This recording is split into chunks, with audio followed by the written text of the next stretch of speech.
Good morning. It is 10 a.m., Tuesday, June 6, 2023.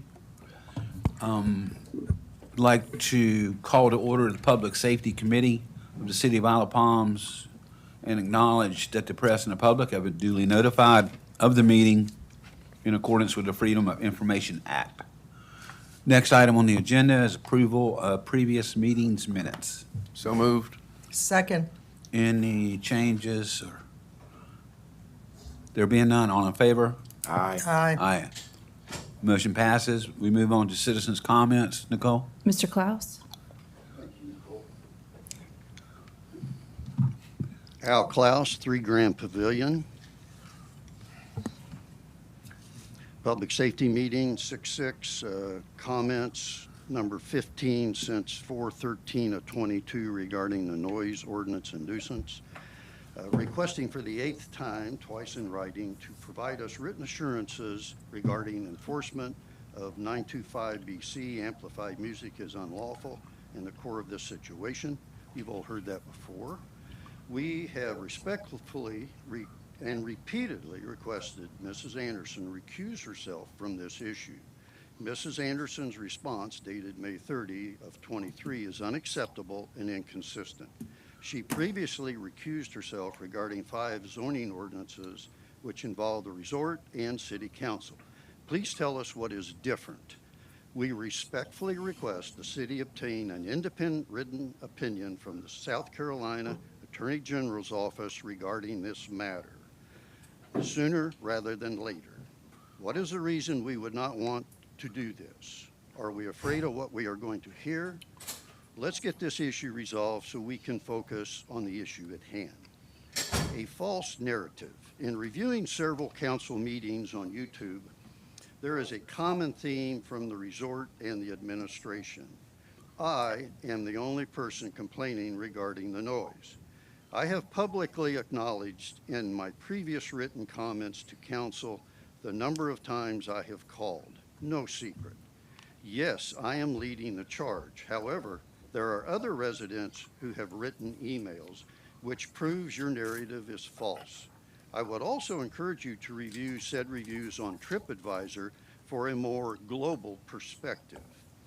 On March 21 of 23, we provided you a 43-second video comparing an iPhone 13 Pro with a Cadram sound level meter. The results illustrated the iPhone registered up to 14 dBAs higher than the Cadram, which complies with LEC 651 testing standards. 2 of you, Mr. Hahn and Mrs. Anderson, on this committee have interjected comments regarding the decibel reading on your phone during meetings, stating the sound level would exceed the proposed decibel levels.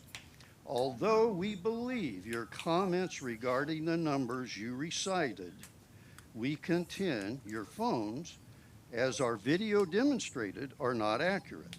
Your comments, we believe unintended, are misleading your audience.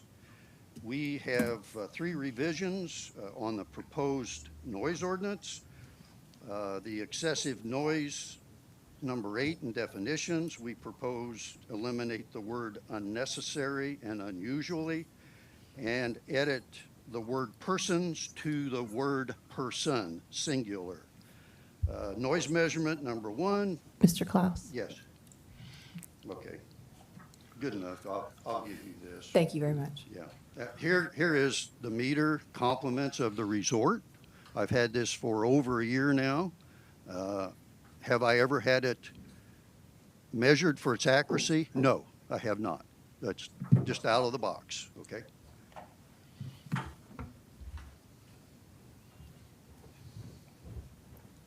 Thank you very much. Thank you. Ms. Hack?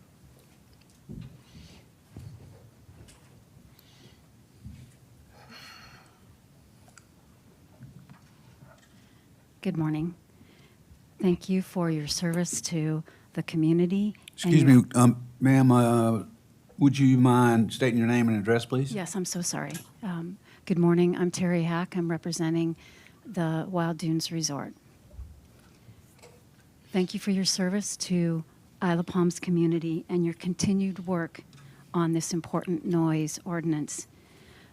Councilwoman Anderson, I sincerely regret the manner in which you have been communicated by a member of our community. The proposed noise ordinance is impacting Wild Dunes Resort and its ability to do business, a decision which will undoubtedly impact the city's accommodations tax revenue. To repeat, the resort provides significant percentage of the tax revenues. In 2022, the resort paid $943,000 in accommodations tax and another $1.4 million in other taxes. As you are aware, the resort has been working diligently to mitigate the noise that may be impacting nearby homes. I believe you've heard repeatedly from one neighbor whose expectations may be unreasonable given that this individual designed and built a home in 2020 next to an existing outdoor pool complex and the residence of Sweetgrass, the first phase, which was completed in '07. I believe that each time that I'm here, I try repeatedly to meet with these residents. They have requested that we meet today at some point, so I'm hopeful that we can further resolve our issues. The resort conducted a base sound engineering study in February. The next study is scheduled for June 11th through 13th, this coming weekend. This will provide the readings typical of a summer season and a large group, which will provide, and we will provide you with an executive summary after the conclusion of that. Passing the noise ordinance prior to the second study is premature, as we expect it will provide valuable data, including clarification whether 75 decibel is an appropriate level for the typical groups that attend Wild Dunes Resort. I recognize that this noise ordinance has been on the agenda for many months, but I encourage you to wait until the sound studies are completed so that realistic noise measurement limits may be assigned. Without real data illustrating the conditions that currently exist, unintended consequences likely will result from this ordinance as written. I encourage you to use all the available data to find the best solution for the community concerned, not the quickest. If you are compelled to pass this ordinance on to the full council, I respectfully ask that the ordinance include a sunset date of first quarter 2024. Ms. Hack? Yes, ma'am. To provide further review of the ordinance's impact. Thank you. I'd make a motion to suspend the rules of order so I could ask Ms. Hack a question. Is there a second? I'll second. All in favor? Aye. Aye. All against? Who are you going to vote? No. Okay. Ms. Hack, the reason I did this is I asked Mr. Klaus this question a couple months ago. Yes, sir. The current noise ordinance that we have, we are told by our police chief is not enforceable because it's vague. And so if we come at this with the assumption that we need a noise ordinance, Yes. what is it that you would propose? Thank you for the question. One, I think that the proposed decibel level for the resort needs to be correct. And arbitrarily, the ordinance reads that Front Beach can be 85 decibels, but the resort cannot be. And the 75, I'm not sure where the 75 is coming from, yet I believe that the sound study will help us determine, is that the appropriate level? Yes, a decibel indication is absolutely imperative. And once that's established, we will be diligent. But I think that it's important to understand that we have 114 groups still left to go this year that all have over 100 room nights a night.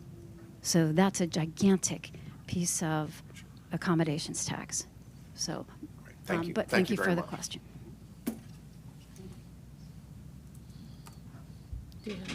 That's all. Thank you. We go to old business, item A, discussion and consideration of ordinance 2023-8 to adopt a new noise ordinance.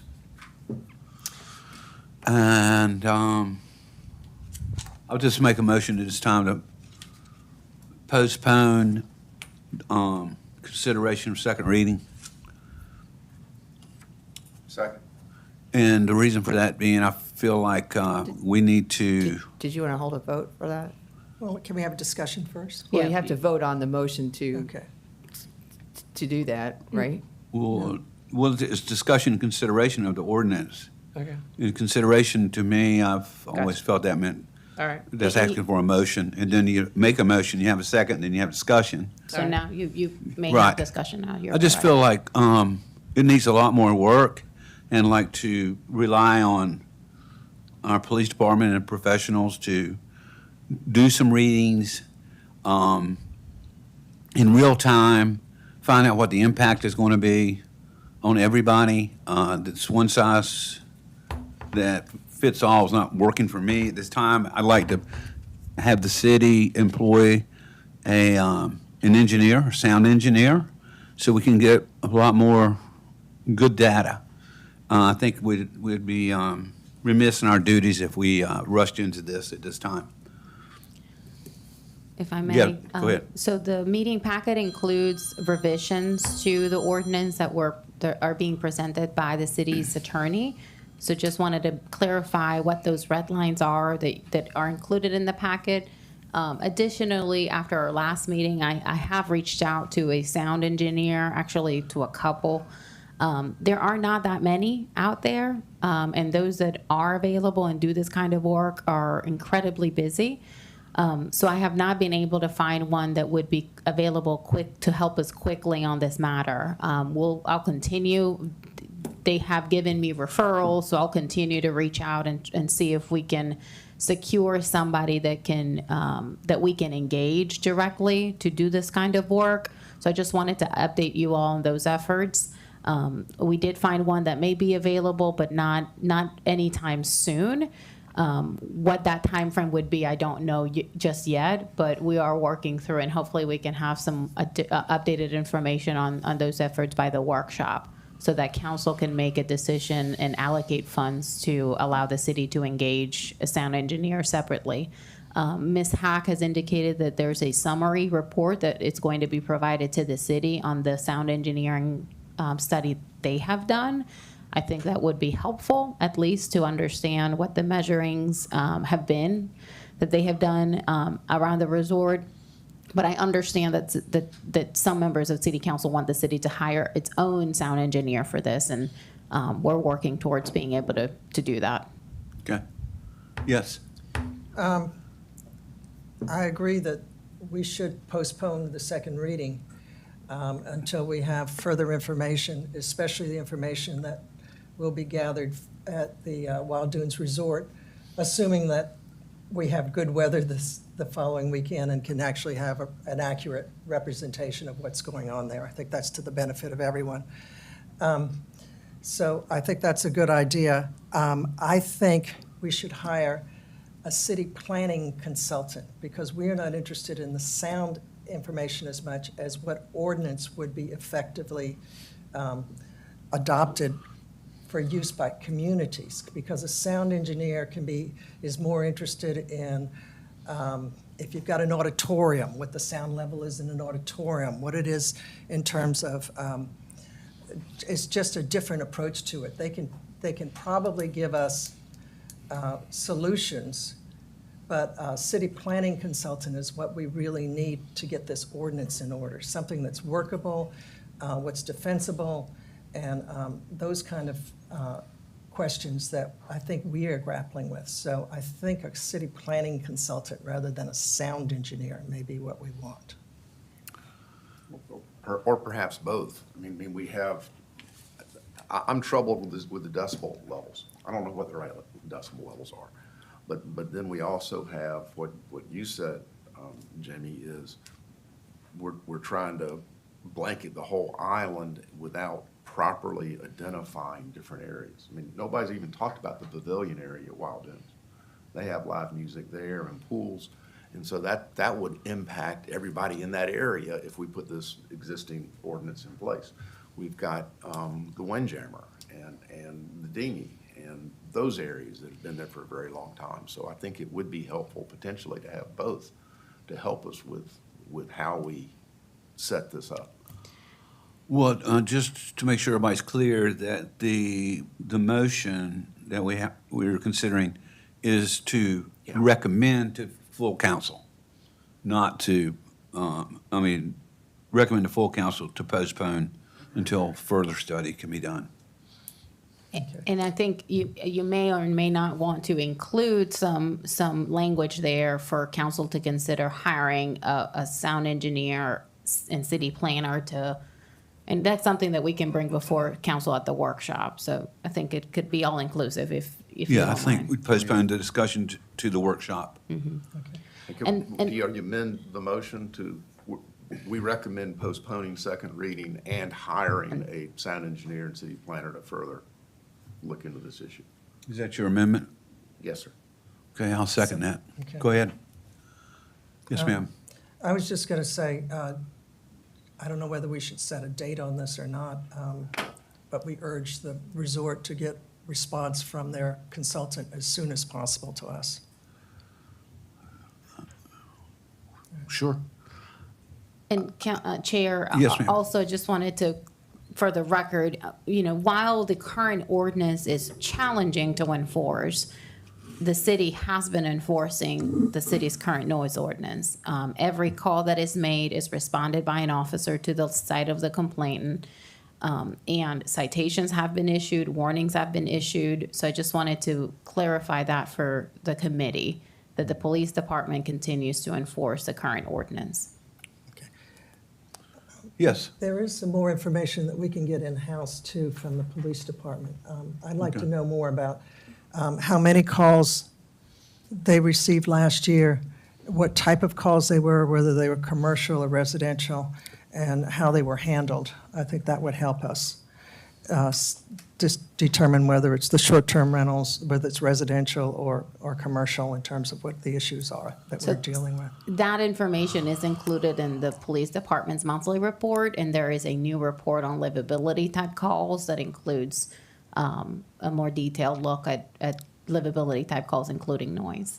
Okay, so the chief can answer questions about that, or? Yes, ma'am. Okay, because it's hard to decipher it from that report. I mean, I know it's there, but just in terms of what the problems are. Yeah, we can break that down for the workshop. Bring that before all council then. Absolutely. And if you want to meet with us internally, we can facilitate that as well. Okay, thank you. You're welcome. Yeah, in closing, I'd just like to say I think this ordinance is premature and hasn't been fully vetted. And so, unless there's further comments, we'll vote on the amendment. Nicole first. All in favor of the amendment? Aye. Okay, the amendment passes. Now, we will consider the main motion As amended? as amended. All in favor? Aye. Okay.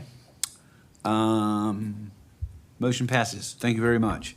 We're going on to item B, discussion and consideration of ordinance 2023-02 to regulate e-bikes and other motorized vehicles on the beach between 10 a.m. and 5 p.m. from May 15th through Labor Day. So this ordinance is before you all. It was approved by title only and first reading at the last council meeting. If there are any changes or questions that you all would like to propose to city council, essentially what this ordinance would do is limit the use of electric assist bicycles and skateboards and other, other motorized equipment that would fall within that definition between 10 a.m. and 5 p.m. during the summer months, Memorial Day to Labor Day. And it would be allowed on the beach anytime other than within that time frame. May I ask Captain Swain to come to the mic and ask him a couple of questions, please? Sure. Good morning. Morning, sir. I just, interested in the level of complaints and problems we've had with these type of electric bikes and one We've wheels. had a few complaints. I know in the last month, we've had one complaint about an e-bike on the beach, and we've had one complaint about an e-bike on the street. But more than complaints, we receive a lot of people calling, asking for permission, just to make sure, because I think other beaches have outlawed them, so to speak, or have an ordinance against them for certain restrictions. So we get a lot of questions that we have to answer on the non-emergency line. Well, if this is recommended for passage, you'll still have a lot of questions, I imagine, but how about, I've seen a video of these bikes in the dunes. Have you had a problem with that? No, I've not heard about them being in the dunes. Okay. Have you, well, of course, you haven't issued any tickets because there's no ordinance. Have you, what would this do for you in the department if this was passed?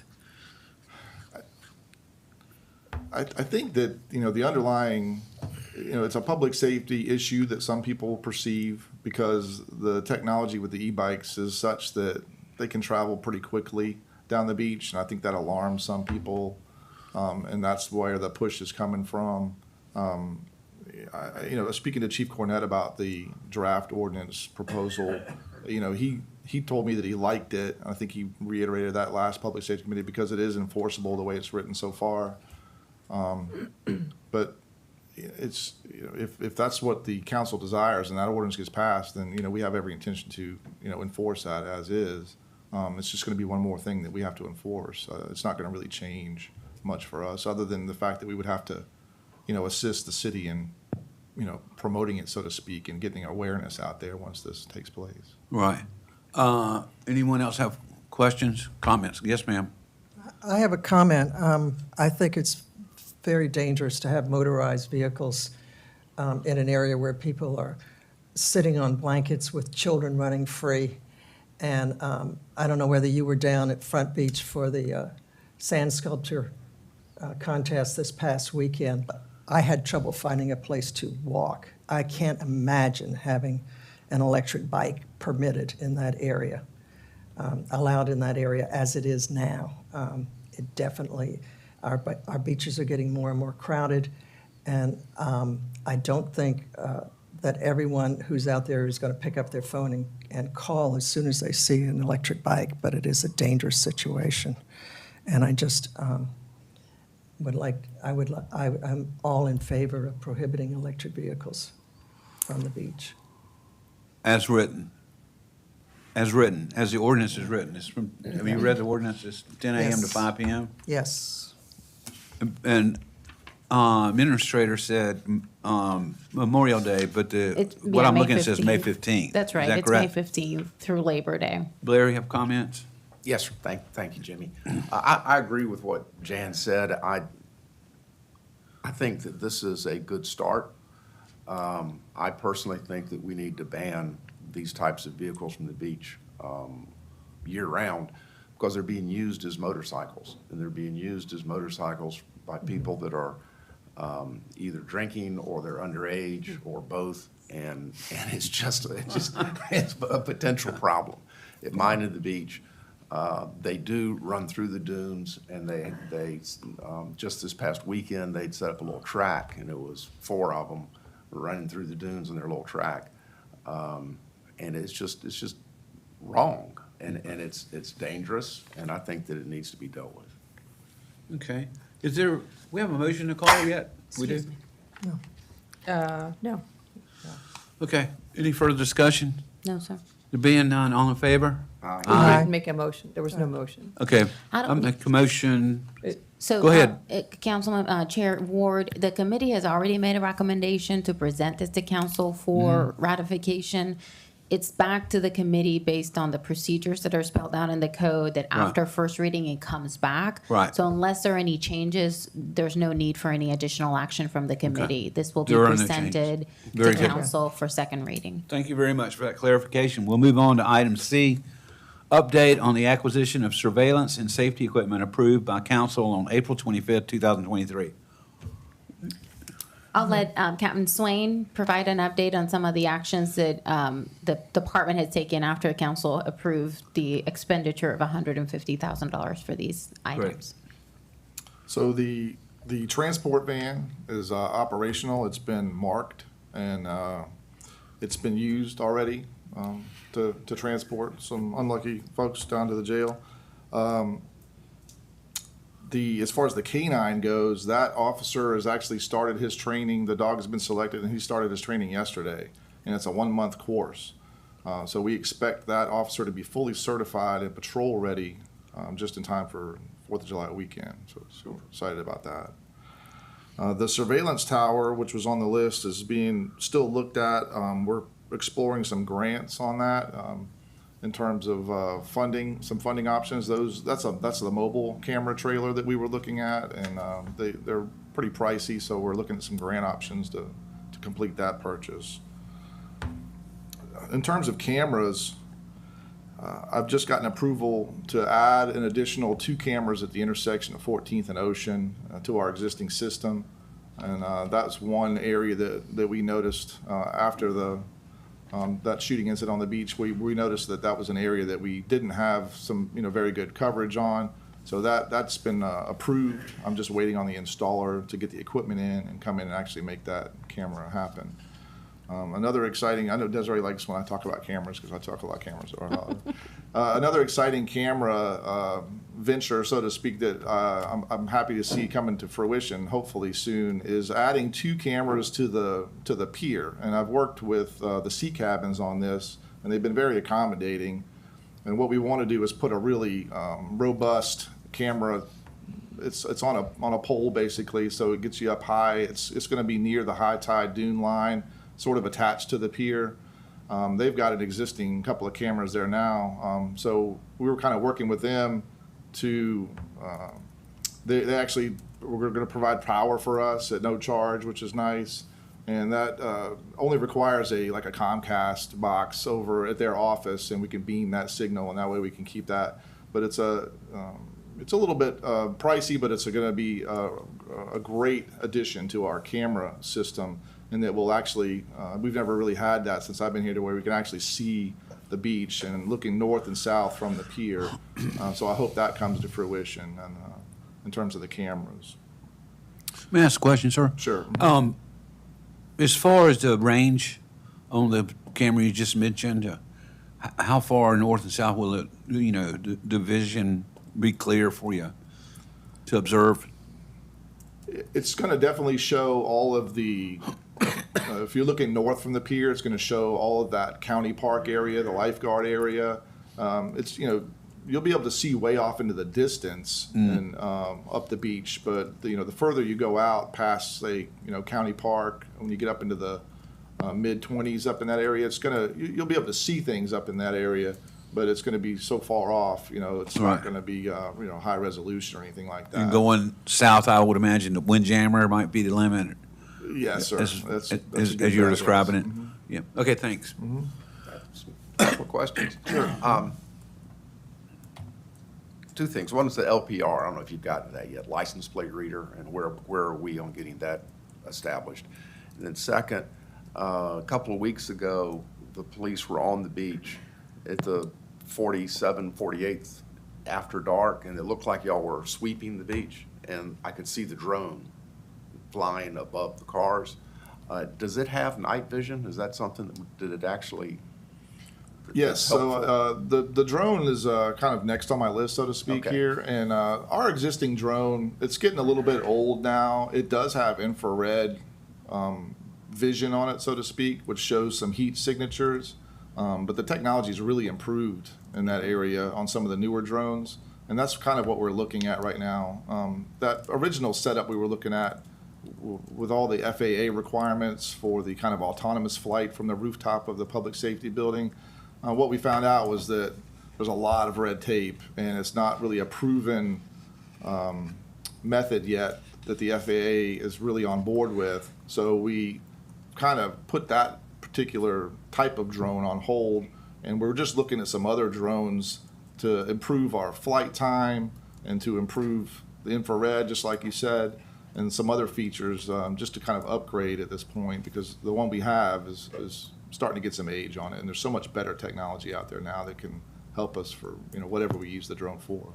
So I'm just trying to understand a little bit better with the drone. This is a good example for that.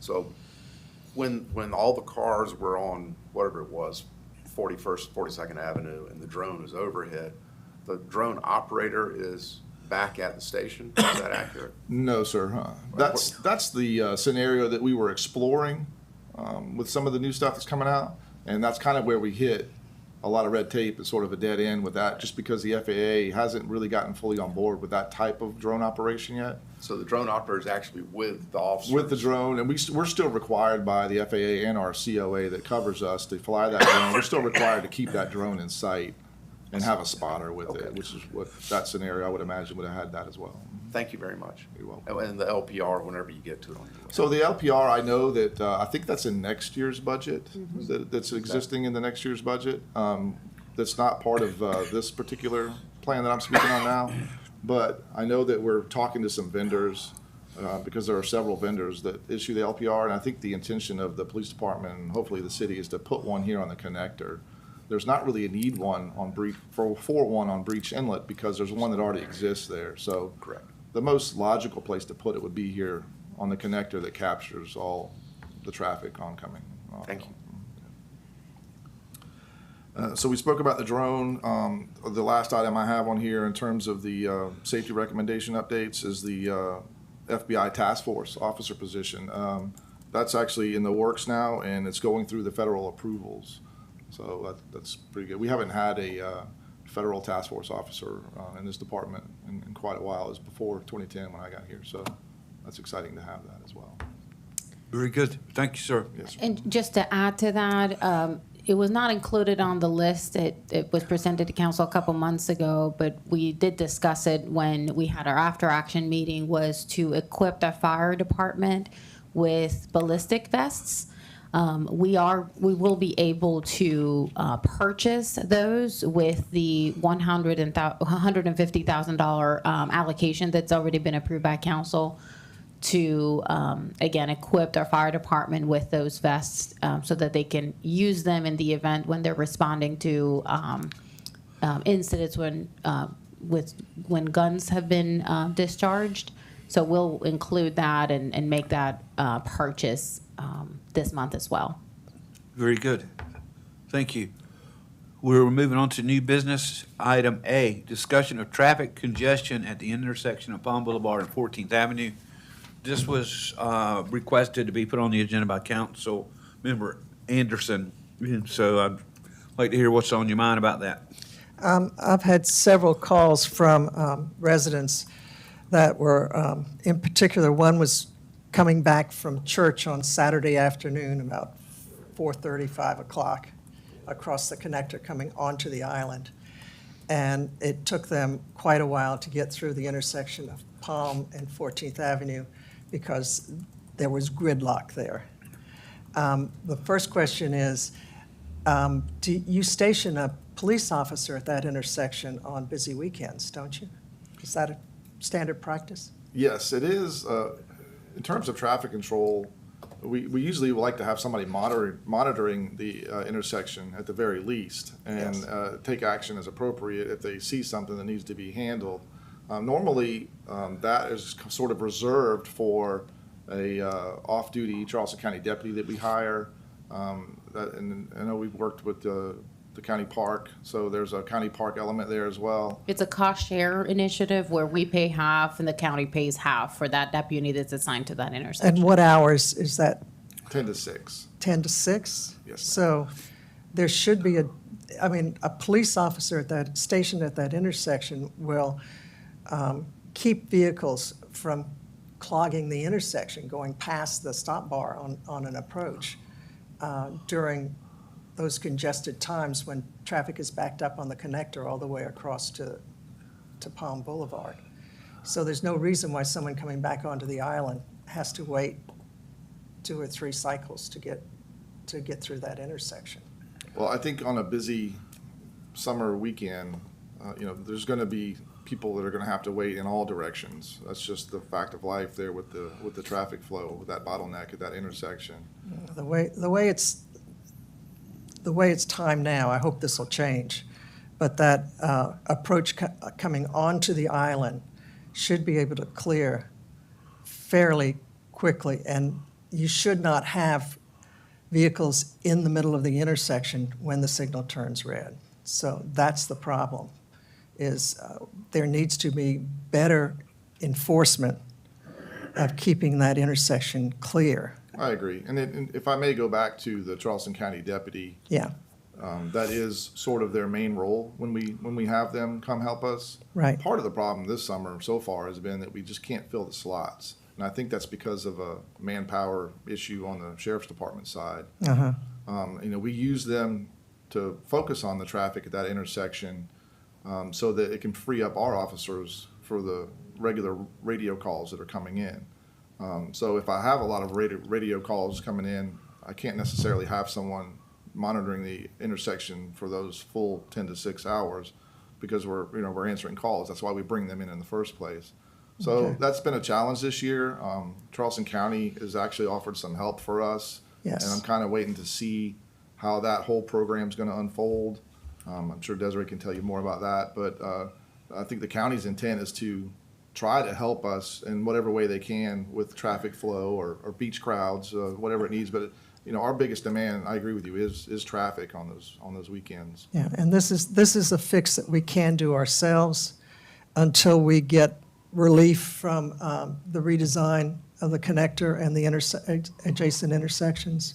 So since there are cameras at that intersection, I think someone in the office could possibly monitor those on busy weekends. And if there is gridlock happening there, maybe send someone over there to just do a little bit of traffic control until it clears up. The thing is, it's really late in the afternoon, after 3 o'clock, and it's for traffic coming onto the island that's getting, can't get on because of gridlock at that intersection. So it's something that I think with a little bit of manpower, you can really ease the delays for our residents and community members.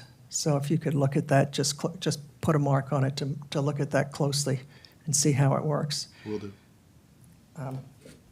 And then the other thing is, I know that the reason this is backing up is because of the signal timing at Rifle Range Road. Well, I've worked with Mount Pleasant on that, and in my years of experience here with the traffic on the weekends, that has been the single-handed best thing we've ever done was work with Mount Pleasant. Correct. And have them change the timing on the Yeah. light at Rifle Range. Right. Sometimes I asked for 60 seconds, but I've been timing it recently, and it actually extends past 60 seconds, maybe 75 seconds. And that has been the biggest help for us because it really pulls that traffic on the connector and helps prevent a lot of the big backups that we used to see here. I've seen a big difference over the last year or two since they've changed the timings on the light. Okay, and that 75 seconds, is that one approach gets 75 seconds, So or is that- that your whole cycle length? So we're talking about the light at Rifle Range Road in Right. the connector, and it's the direction coming off the connector heading towards 17, Highway 17. And it's that green light that they get heading towards 17. That's the cycle that we asked to get changed, and Mount Pleasant's been very Okay. helpful with that, and I've been monitoring it, and Yeah. it does help. Pardon me for being a little techie here, but yeah, there's a signal cycle, and then there's an approach phase. And if the approach phase is 75 seconds, we probably can't ask for anything more for that. If the signal cycle is 75 seconds, then the approach phase may also still be a problem. I'm talking about green. Green how long- signal how long it time. stays One phase. green, yes, Okay, ma'am. so that's a pretty good amount, yeah. Yes. I was suggesting that the one thing you might still be able to get even more time, signal time for is the way that the signals are timed is they get a maximum time and a minimum time for each approach. And if the maximum time isn't used, then it doesn't affect the other motion at the other three approaches. But when we need it, it's likely that the other three approaches aren't nearly as have nearly as much traffic as what we need. I haven't really looked to see what the other approaches are, what those times are. I'm just happy to get what I can get from Mount Pleasant. It's Right. their light, and they've Right. been more than accommodating. And It might be. I could get that info for you if you'd like. It might be something that we want our traffic engineering consultant to look at. She's good at signal timing and could possibly see if there's a way for us to get a little bit more usage out of that. Because if we're backed up 3 miles across the connector, it's a big problem. And that's something, we know that signal is what's affecting that. And hopefully, if we can get 2 lanes across the connector onto Mount Pleasant, and we'll have a full 2-lane approach at that intersection, that will help quite a bit too. Agreed. But that's still coming. But that signal timing is something it's easy to change now. So we might want our consultant to look at that and see if there is something better we can do. I don't expect you to be a signal timing expert. Well, with the camera, I sometimes look and you can actually see when the traffic starts and when the traffic stops, and just stopwatch. That's as simple as how I've been doing it. Yeah. But like you said, that takes manpower. And if we can do it automatically, that'll make it work even better. Well, so far this year, we haven't had, that I can remember, a weekend, a Saturday or Sunday, where it started raining at 3 or 4. And when that happens, all of this talk is still going to back up. Yeah. Even if it was 2.5 minutes, it would back up because everybody's leaving at one time. And we've just been blessed with the weather. It hadn't been bluebird days yet. And since we're on this, I've been reading about the Mount Pleasant Transportation Committee. Desiree, maybe you could help me out with this. They're recommending no change to the current configuration of the connector. Is anything relevant about that we should be discussing or concerned with? Well, I did not watch the meeting yesterday. I do have it, was hoping to watch it sometime today. But I have read the articles that indicate that they are not recommending any changes to the current configuration. There was some additional discussion about traffic studies on the Mount Pleasant side to try to facilitate it and come up with solutions for the traffic congestion on their end. But I can't speak, I didn't watch the meeting, so I can't really speak to what was discussed other than what has been reported by the media. So what's your thoughts on how this may or may not affect us in the future? I do not know yet. Okay. I think it's very important. I will say that it appears that there were several bicycle advocate groups that spoke at the meeting, so that they were more concerned about having the bike lanes on both sides of the bridge, and did not really address the traffic volume issue. Okay. Well, we will keep paying attention to that. See what happens. Anything else, Bear? on that? We'll go to item B. This also was brought up by Councilmember Anderson. Discussion of golf carts on Palm Boulevard. Before we get into it, I'd like to thank the police department for putting out this video that came out a couple of weeks ago, I guess it was. Very informative. It's all over social media everywhere, and it's very concise, and it tells you in very good terms about what the rules are and what the rules aren't. And I would urge everybody to watch it. But that's a good job. Thanks. Thank you. Go ahead. Yes, ma'am. Okay. What concerns me is, I believe, is that golf carts are prohibited on Palm Boulevard between all of Palm Boulevard up to 41st Avenue. Is that right, or the whole way? Yes, ma'am. That's correct. Okay. So they're not supposed to be there. It's dangerous to have them on the road. But there's no signage out there that says golf carts are prohibited.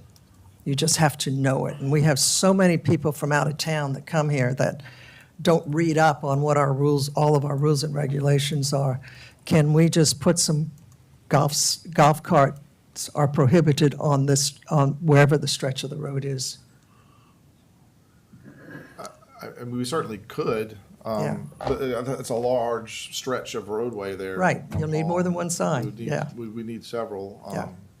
And I know sometimes the city is a little hesitant to add even more signs to the aisle of signs that we have here now, but and we certainly could. I know we put that message on the message board when people see that coming across the connector. Right. That's, it is a recurring message that we put sometimes on that board. And, you know, there's so many other ways that we're putting the information out, but it is possible. It is information that, when we have met with managers of short-term rental companies, that is information that they provide to renters ahead of time, because sometimes that's the issue. People who come here for a week and, you know, they're on vacation mode, they have their beach goggles on, they're, you know, not really paying attention. So I think that providing that information at check-in is very important. When the city implemented the beach parking plan in 2015, I mean, there was a huge pushback from the community on the number of signs that had to be installed in order to effectuate and enforce the beach parking plan. So I can just as a heads up that there may be some pushback if the city wanted to add additional signs. Sometimes people don't even read the signs when they're that many out there. They just kind of blur. So we can look at, if that is the will of the committee, we can look at some strategic locations. Don't know, I would have to check and see if DOT has any specific requirements about how many and how, the distance between each sign. So I can't tell you exactly how many signs we would need to install along Alapon Boulevard. We can find out, but we can do that if that is the will of the committee for additional signs to be installed. Yeah. Yes, Blair? Yes, sir. Are you differentiating between golf carts and low-speed vehicles, or is that the same? We have to just by state law, because the law looks at them differently, so we have to as well. So the low-speed vehicles are allowed on Palm? They are. They So- are. So it's a golf cart with a driver, with a license plate is allowed, and if it doesn't have a license plate, it's not allowed? That's one easy way to look at it, Yeah. yes. Can the BSO officers flag down people if you got a golf cart riding around with no tag? Can they issue a citation? Well, they could technically issue a city, they're only A ticket, yeah. a city ticket for that, but It's a state But they certainly, what we have our BSOs go out and educate people on so many things, and this is just one of the many things that they do. If they see something like that, yes, I would expect them to say Yeah, I mean, something. that might help with the problem, Sure. just to let them know you're on Palm writing tickets. You see a golf cart, flag them down. I guess my point is, I think some of that might already be happening. Yeah. Yeah, Yes, yeah, sir. that would be good. Well, they're still out there, and with what happened on Folly Beach, I don't know if this would stop something like that from happening, but That was a low-speed vehicle. I just, as a traffic engineer, I am really concerned when there are those flimsy golf carts out there with automobiles, mixed with automobiles. Let's make sure we distinguish the Folly Beach accident, and that was a low-speed vehicle Okay. that was legal. Okay, It I wasn't a golf understand cart. that. Yeah. But there are golf carts on our roads with young people in it, sometimes driving them, mixed with automobiles. And I know it's not a problem that's going to go away, but we could possibly alert people that it's illegal for the golf carts to be on that road and tell them to use the local streets. But the second part of that, too, is I think we have a study coming up of multi-use paths and walkability for our community, where we could possibly follow up by not only prohibiting golf carts on the thoroughfare, but giving them an alternative that's much safer, which I think is probably the best solution. But in the meantime, we've got no parking signs out there, all kinds of parking regulations. I think we need some signs to just say, you're not supposed to be driving a golf cart on this road. Would you like to make a motion? I would like to move that we add signs prohibiting golf carts, that state that golf carts are prohibited on the parts of Palm Boulevard where they are prohibited, and work with South Carolina DOT to do it according to their regulations.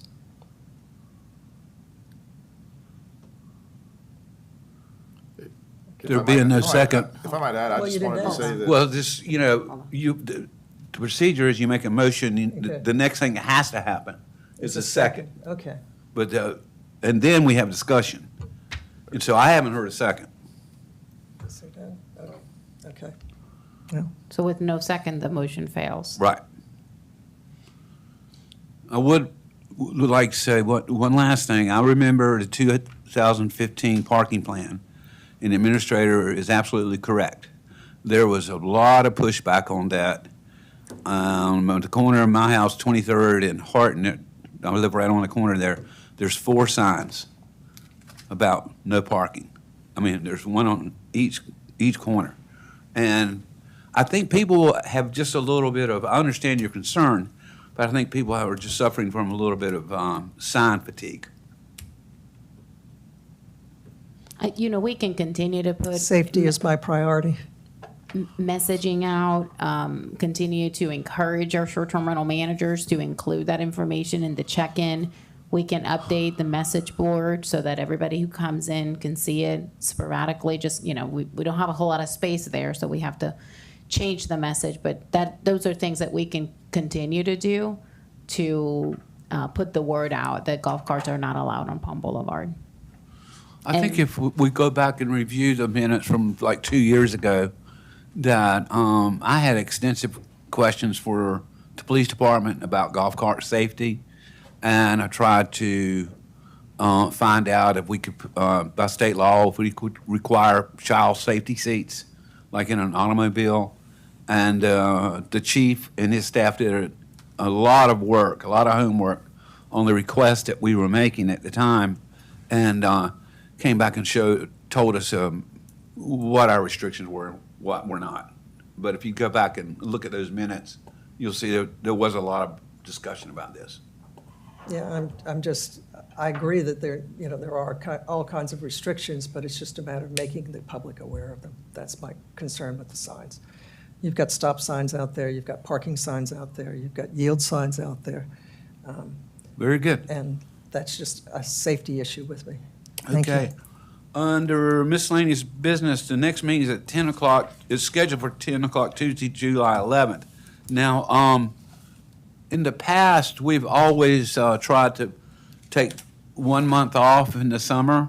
I'd like to ask both chiefs and the administrator, being that meeting scheduled for right after July 4th, do you think it'd be prudent for us to go ahead and meet and maybe consider taking off August if there's nothing pressing? Yeah, we could do that. We can keep it on the schedule. If there is no action to be taken by the committee on July 11th, we can, the chair, as the chair, we can make the decision to not have the meeting. Right. If something comes up, we can still have it, and do the same for August. Just like to get everybody's opinion on this. Blair and Jan. Well, I believe the old business has been taken care of. The only thing that's outstanding is the noise ordinance, and if we don't have any information from the resort yet, there's probably no reason to, at this point, Right. to meet in July. Okay, well, I'm sure the administration will be in touch with me, and I'll be in touch with y'all if anything comes up. Or Okay. for the time being, we will just not have another meeting until August. Okay, Is that yeah. good? And if something comes up again, we will notify you all, and we Yeah. can Very have the good. meeting. So is there a motion to adjourn? So moved. Second. All in favor? Aye. Thank you very much. Off record at 10:53.